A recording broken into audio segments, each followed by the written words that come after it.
2019, the Department of Labor reported over 100 workers died in the workplace a week. That shouldn't happen.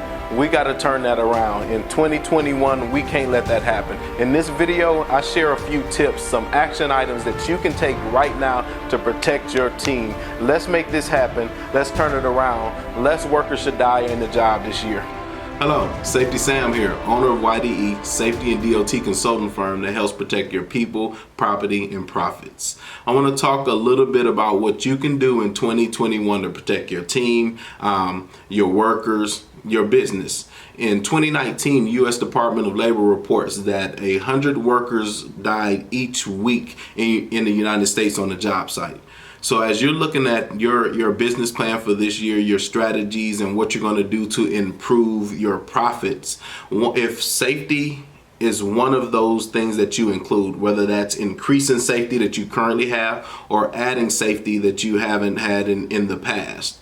One of the first things that you can do, and a tip I can share with you, is going out and doing a needs assessment or hazards assessment. And that assessment is simply looking at on paper, what are the type of jobs or projects that your company does. And as you look at that on paper, meaning what that process is supposed to look like, what are the hazards that stand out to you? So you make a list of those potential hazards that you can see from there, and then you take that a step further. We all know nothing goes in real life the way it goes on paper. So now that I've taken this from my written program or from my written job description, I want to go out to the job site or out to the shop floor or to the project site and see the work being done. And then once again, as they're doing the work, what hazards are they exposed to? What situations or unsafe conditions are they exposed to? I come back with that list and I look at, in these situations, what does OSHA require? There's probably regulations that apply to those hazards that you saw.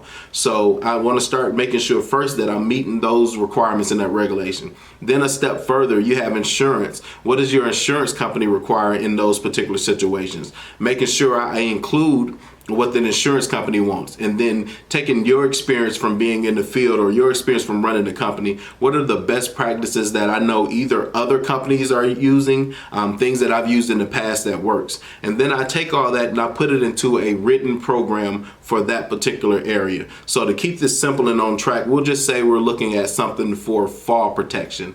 And so if I'm looking at it from that perspective, I'm going out to the job sites and seeing in this particular situation, if it's general industry, where they're exposed to falls of 4 feet or more. If it's construction, I'm looking at 6 foot or more. But where when they're doing this project, where are they exposed to those falls? Now, in this particular situation, what does OSHA require? What does my insurance company require? And then what does my experience tell me is the best option or the best method to protect them in this situation? I go back and write that in a written program. Now, when I finish this for all the hazards that we found, now I have a program that is at least written to protect my workers in the kind of work we do. The next step is making sure you train them on that program. It doesn't do you any good to write this and then don't get it in front of them. Make sure they have training on that program, but also training on the equipment that's involved. So how to properly wear the harness, how to store it, where to connect to when they're looking for tie-off points, things of that nature all needs to go in there. When to throw out a harness, making sure they cover that in there. So if you start with having that written program, getting training to your workers, enforcing that training, and not write-ups, but going through, and if I'm seeing them not use it, having that conversation with them to get them to understand the importance of using it. And then you also following this when you're on the job sites. Those things there will set you up in 2021 to at least get on a better track towards safety. So it's simply put, it's going out, looking at your work, once again, doing a needs assessment, a hazard assessment, and based off of that, you're putting some things in place to prevent the exposure to the hazards that you recognize. I hope this helps somebody. This is Safety Sam. Till next time, take care, and let's not meet by accident.